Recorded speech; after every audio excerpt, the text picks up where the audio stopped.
Welcome back to the Big Safety Short. Today's guest is Dave Rebbitt, CEO of Rarebit Consulting. We are going to be talking about the Supreme Court decision and the City of Sudbury, what you need to know. Let's get started. Welcome to the Big Safety Short, where we delve into cutting-edge strategies and innovation shaping the future of workplace safety in high-risk industries, ensuring we protect people, property, and the environment from serious harm. So welcome back to the show. Last episode we were talking about why companies are blindsided by serious incidents. Today we're really going to talk about a hot topic that has sort of sent a tsunami of shockwaves throughout Canada, and it fits around the Supreme Court decision and the City of Sudbury. So welcome back, Dave. I know you're very familiar with this case, but for our audience members, what happened was the City of Sudbury had hired a contractor to do some work, interpaving.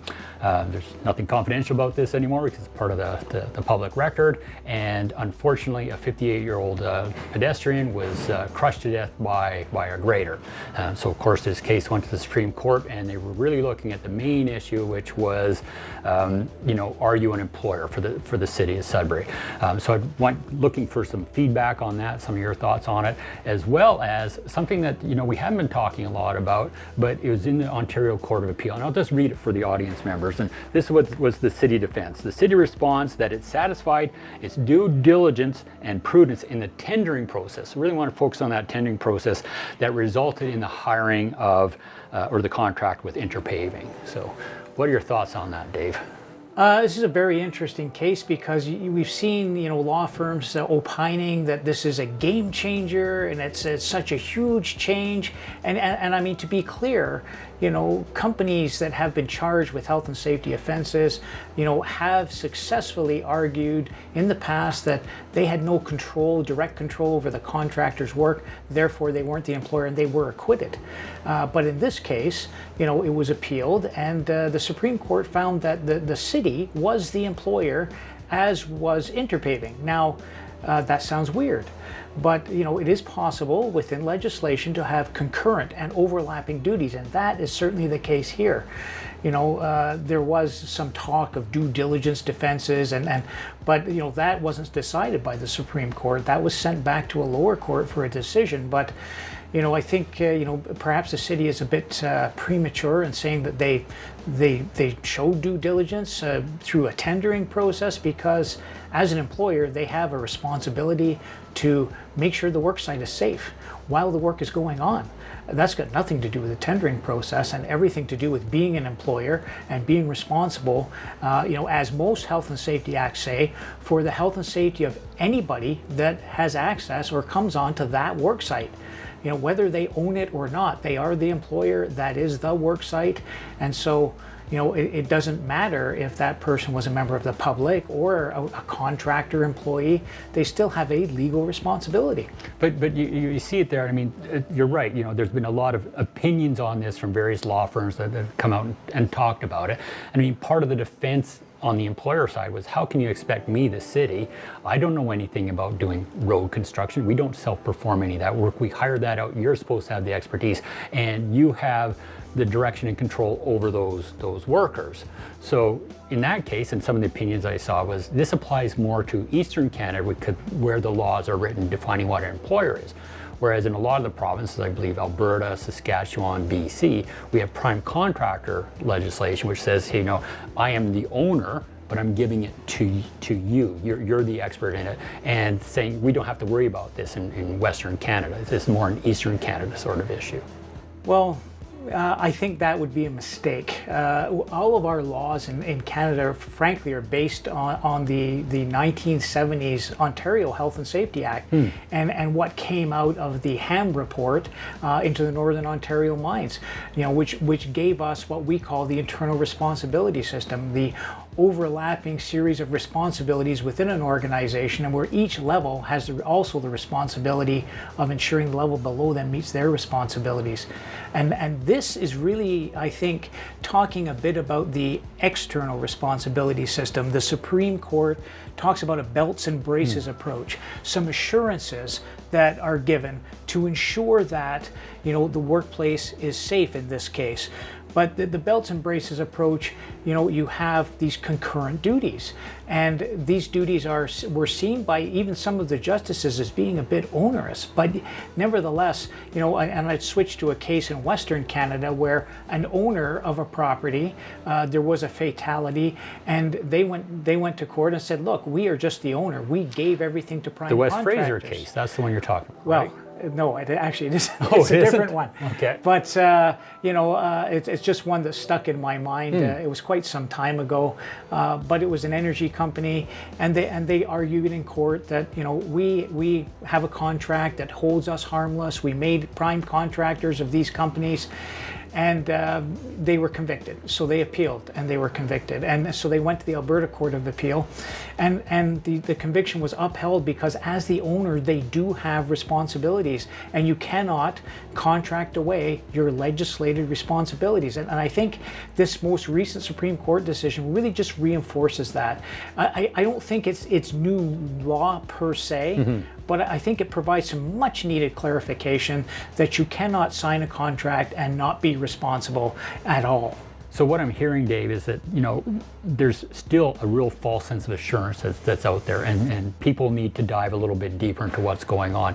One of the issues that came up with it all was around this whole question about control and control over the contractor. And the city was saying, hey, you know, we're just this owner, given the whole belts and braces approach, but we didn't have control over them, nor are we experts in what it is that they do. What are your thoughts on that side? Well, I think this is where things go a bit awry and they get off on a tangent, because most contractor management processes focus on that control. You know, giving the contractor control means we don't have any responsibilities, or we have reduced responsibilities, and that simply isn't true. I think, you know, in the Supreme Court decision, there was some disagreement between the Supreme Court justices, because, you know, the argument was made, you know, well, the city had no control over interpaving, and so, you know, the city should be able to plead, you know, due diligence and say, you know, hey, we don't have control, and control only becomes a consideration when you are pleading your case for due diligence. And of course, most of those times when someone is trying to plead due diligence, they do so unsuccessfully because the bar is rather high. So, you know, and I'll give you an example of another Ontario court case, very old one, Jake Wyson case. Wyson was a window washer. He was hired by a company who owned the building to wash the windows. He ended up falling to his death because of a fault in his equipment.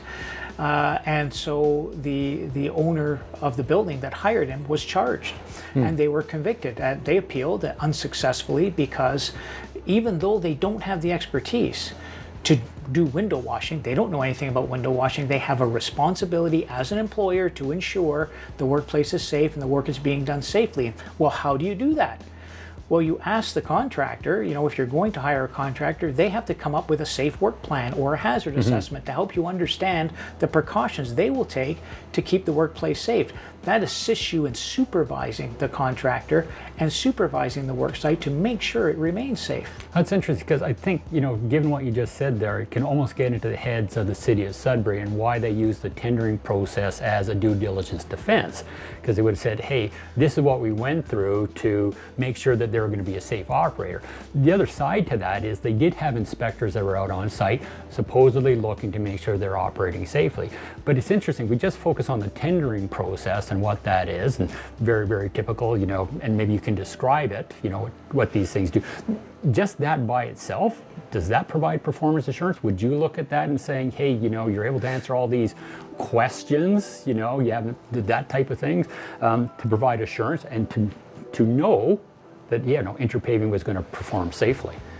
Well, I think that gives you an indication. It's like when you're hiring an employee, they send you their resume, and sometimes you sit in the interview and you realize that person did not write the resume you wrote. Or, you know, so you can say, yes, this company has the things we expect, but that really isn't that strongly connected to the actual work they're going to do, you know, and so the employer needs to get on the work site, and the employer in this case was also the city, because they had that concurrent and overlapping responsibilities. They need to make sure that that contractor is performing the work safely, because they are employing that contractor. They are the employer.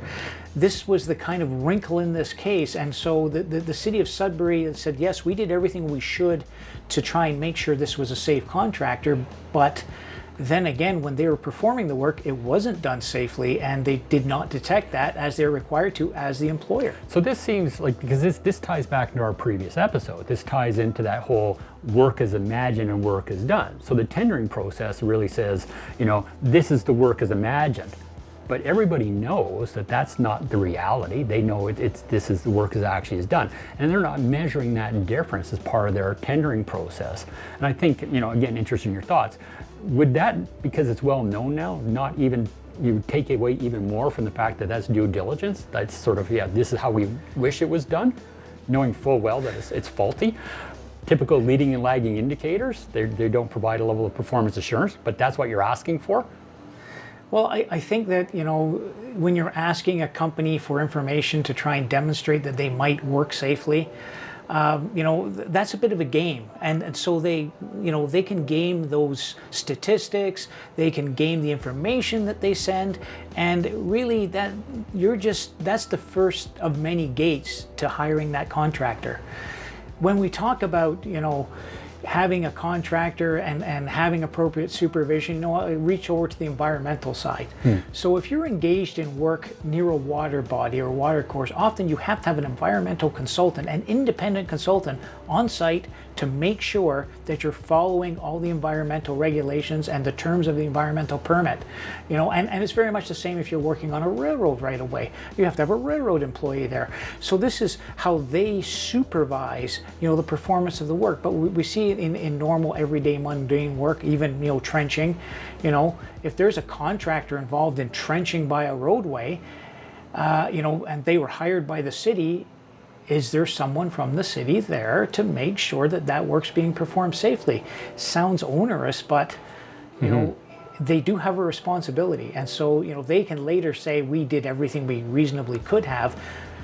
I think, you know, there's some diligence in certifying contractors or rating contractors, but it's not due diligence. No. And I think that's a great place to wrap this up, Dave, because really what you're talking about is we need to do a better job on pre-qualifying, seeing the difference between work as imagined and work as done, but that's not where the responsibility ends, which is really what the city's trying to say here. There's much more that you do have to do after the fact, and that you as the employer, the organization, need to make sure that that actually occurs.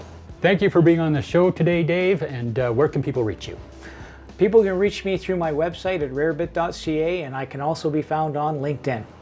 On the next episode, we're going to be talking about the value of the safety professional. As we conclude the Big Safety Short, remember that prioritizing better safety for better business is a continuous journey. Stay informed, stay vigilant, and together, let's build a safer tomorrow.